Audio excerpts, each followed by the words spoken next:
Hey YouTube, this is the Robinhood Investor. Hope you had a great day of trading. And as always, I really appreciate your support. So if you like this video, give it a thumbs up. And if you want to learn about investing, subscribe to this channel.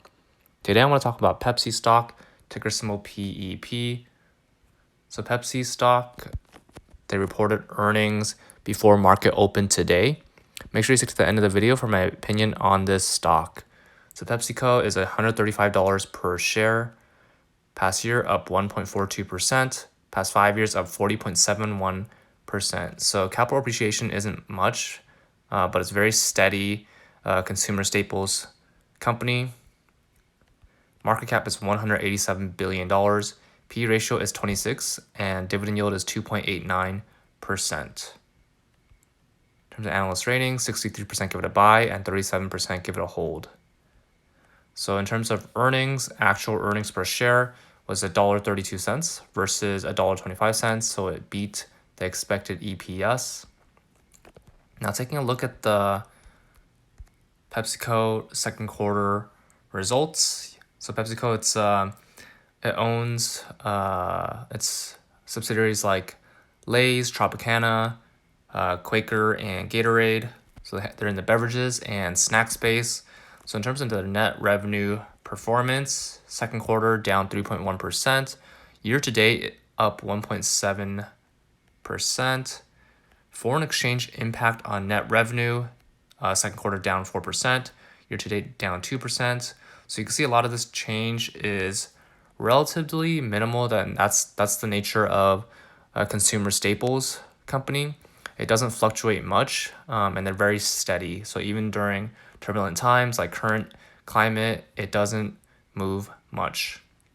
Earnings per share, EPS, you can see second quarter $1.18, year to date $2.14. EPS change, second quarter down 18%, year to date down 12%. Now in terms of organic core second quarter year to date results, you can see organic revenue performance down 0.3%. Year to date is 3.3%, which is pretty steady. Core EPS $1.32, and year to date $2.39.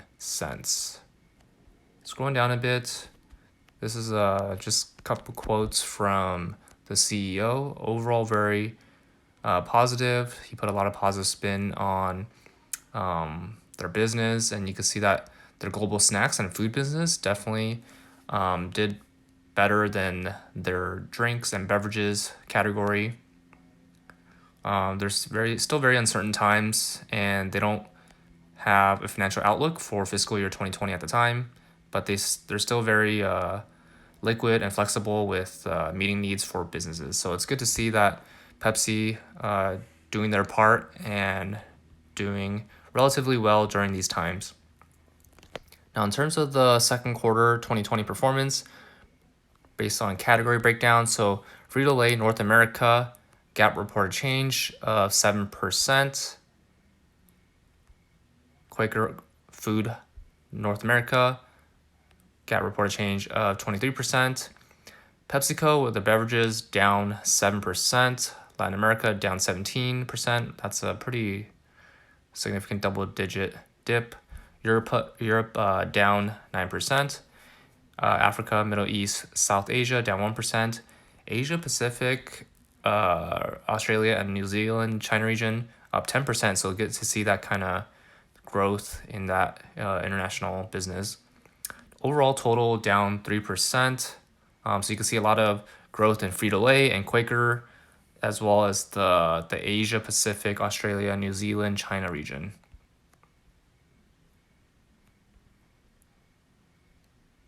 Pretty solid numbers for food. Just taking a look at the operational profits. So this up here was the revenue.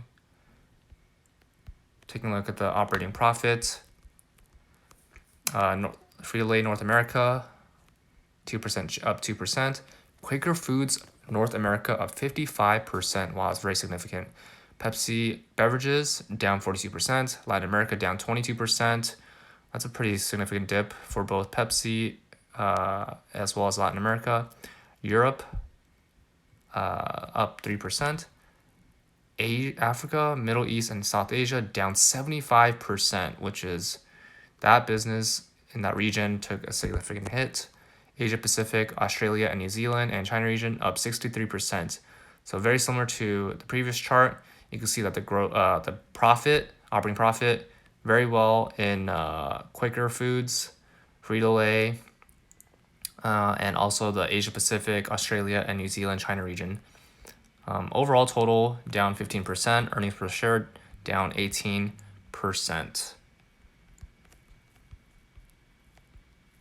Scrolling down, take a look at the summary year-to-date performance. You can see that Frito-Lay North America GAAP reported percent change up 7%. Quaker Foods up 14%.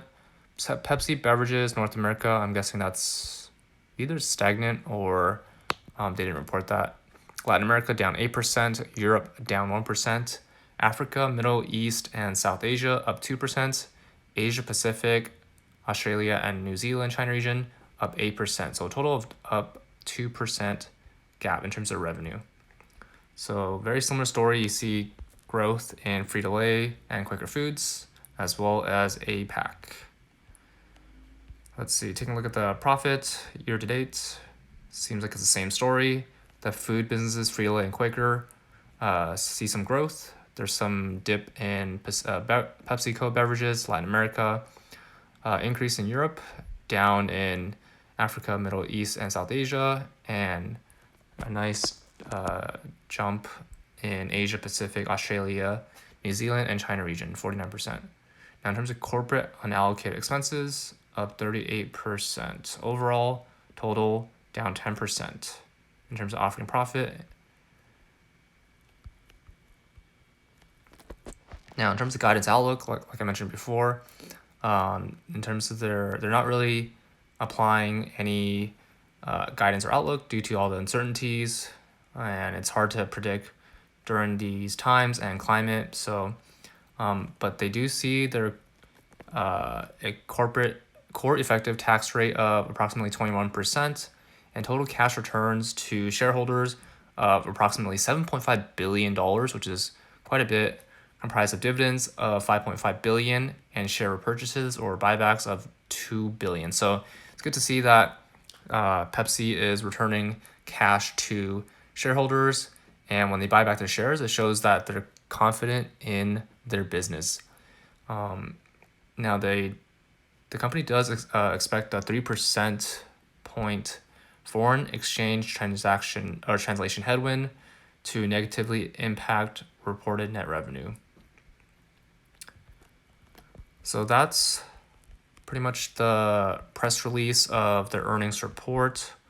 Overall, in this consumer staples industry, it seems like they're doing very well in the food business, not too well in the beverage business. Seeing some growth in their Asia Pacific, Australia, New Zealand, and China region.